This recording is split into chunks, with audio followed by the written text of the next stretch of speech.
अस्सलाम वालेकुम नाज़रीन, वीडियो का टाइटल आप लोगों ने पढ़ लिया है हैप्पी पीपल।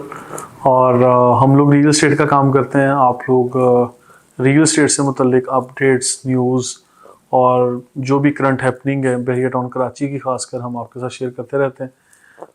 अभी हमारी टीम ने एक रिसर्च की थी कि रियल एस्टेट में इस सेक्टर में हमारे वो इन्वेस्टर्स, कस्टमर्स, बिल्डर्स, डेवलपर्स या एंड यूज़र्स वो कौन से लोग हैं जो खुश रहते हैं। उसके ऊपर हमने एक रिसर्च की और मैंने सोचा कि मैं आपके साथ शेयर करूं।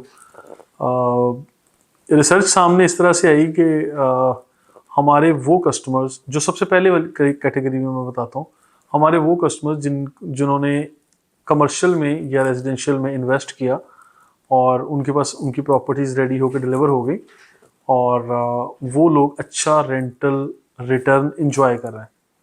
तो नंबर 1 कैटेगरी में वो लोग आते हैं जो अपनी प्रॉपर्टी से अच्छा रेंटल्स इंजॉय कर रहे हैं, माहाना या सालाना बेसिस पे, जिनको अच्छी एप्रिसिएशन मिलती रहती है, कैपिटल गेन भी आ जाता है और अच्छे किराए भी इंजॉय करते हैं। वो कॉरपोरेट सेक्टर में अच्छे बैंक्स को, ब्रांड्स को या किसी अच्छे ऑफिस को रेंट पे दे के इंजॉय कर रहे हैं, या रेजिडेंशियल में अपने अपार्टमेंट, बेंगलोज या विलास किसी भी फैमिली को रेंट पे दे के उससे इंजॉय कर रहे हों। खैर वो लोग खुश रहते हैं। नंबर 2 कैटेगरी में वो लोग आते हैं जिनके पास होल्डिंग कैपेसिटी अच्छी है, यानी once they have invested in real estate sector and they can wait up to 5 years 10 years। और मैं हमेशा ये कहता हूँ कि कोई भी प्रॉपर्टी आपकी 5 से 10 साल के दौरानिए में जो प्रॉपर्टी वो मेच्योरिटी के फेज से गुजरती है और फिर आपको वो अच्छा खासा रिटर्न दे रही होती है, डेवलप होती है, इट कैन मल्टीप्लाई। और तो इन सारे टाइम फ्रेम में आपको जो चीज़ चाहिए आपने वो है सब्र, यानी होल्डिंग कैपेसिटी।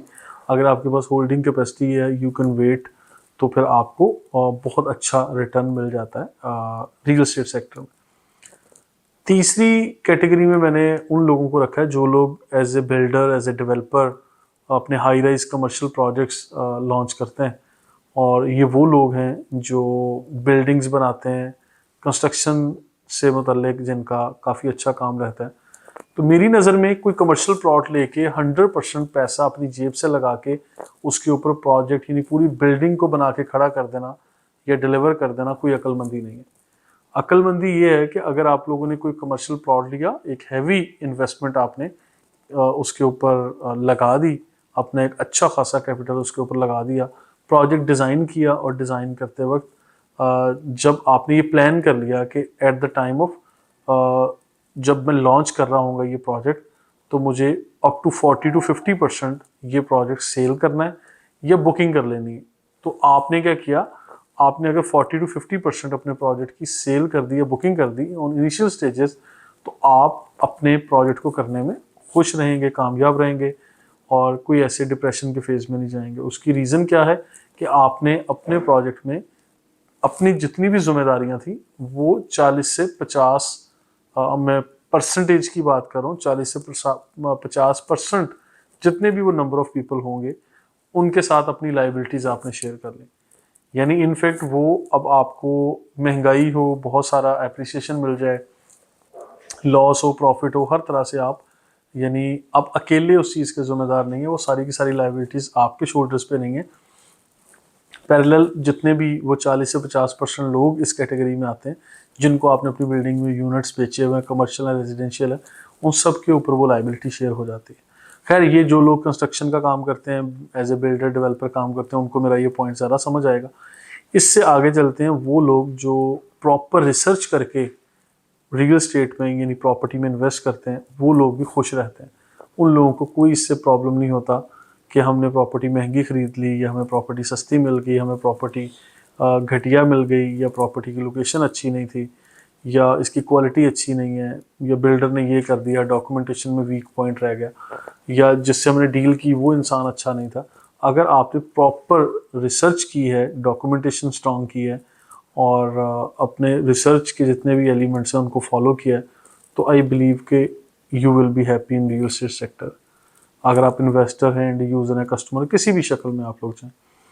अच्छा, इसके बाद एक फेज़ वो आता है जो आखिर में मैं शेयर करना चाह रहा हूँ कि हमारे पास वो लोग जो आते हैं रियल एस्टेट सेक्टर में और उन लोगों को सिखाए जाते हैं 3 असूल। वो तीनों असूल नाज़रीन ये होते हैं, पहला असूल लोकेशन, दूसरा असूल लोकेशन और तीसरा असूल लोकेशन। यानी रियल एस्टेट सेक्टर में सिखाए जाने वाली बातों में से 3 असूल ये भी हैं जो हैं लोकेशन, लोकेशन और लोकेशन।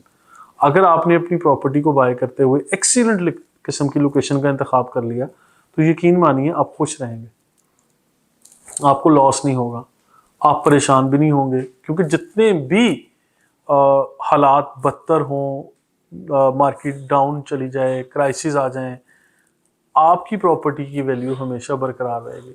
या अगर कोई लॉस हो भी रहा होगा तो वो इतना होगा कि काबिल कबूल होगा। और फिर एक्सीलेंट लोकेशन की जो प्रॉपर्टी है, top of the line property, वो वैसे भी शौकीन लोग लेते हैं और वो लोग लेते हैं जो उस लोकेशन की उसकी अहमियत को समझते हैं या उसकी वैल्यू जानते हैं। ठीक है, तो जो लोग उसकी अहमियत को समझते हैं वो लोग कम पैसे आपको ऑफर नहीं करेंगे कभी भी, और आपको भी अपनी प्रॉपर्टी लेने के इस फैसले पे कभी पछतावा भी नहीं होगा।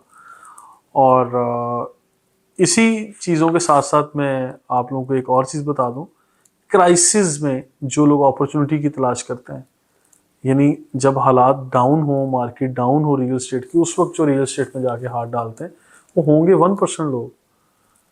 वो लोग भी कामयाब रहते हैं, खुश रहते हैं, क्योंकि उन लोगों ने मार्केट में उस वक्त पैसा डाला होता है या उस वक्त आके अपने पाँव जमाते हैं, कदम जमाते हैं, जब मार्केट में प्रॉपर्टीज़ की कीमतों का ग्राफ बिल्कुल डाउनवर्ड्स यानी बॉटम नेक पे होता है, तो उस वक्त आके वो प्रॉपर्टी में इन्वेस्ट करते हैं। तो उसके बाद जब नॉर्मल हालात आने होते हैं या पीक पे जाना होता है तो ग्राफ तो फिर ऊपर ही जाएगा। तो ये ऑब्वियस बात है, अंडरस्टूड बात है कि ये लोग रियल एस्टेट सेक्टर में खुश रहते हैं। तो लिहाजा अगर कोई पॉइंट मैं मिस कर चुका हूँ या आप लोगों के माइंड में अगर कोई आइडिया है तो आप लोग भी ज़रूर शेयर कीजिएगा कमेंट बॉक्स में। मैं कमेंट बॉक्स में आप लोगों के कमेंट्स भी पढ़ता हूँ। I really appreciate your feedback, और फर्दर आने वाली वीडियोज़ में इंशाल्लाह मज़ीद अच्छी बातें करेंगे। अभी तक के लिए इजाज़त दें। अल्लाह हाफ़िज़।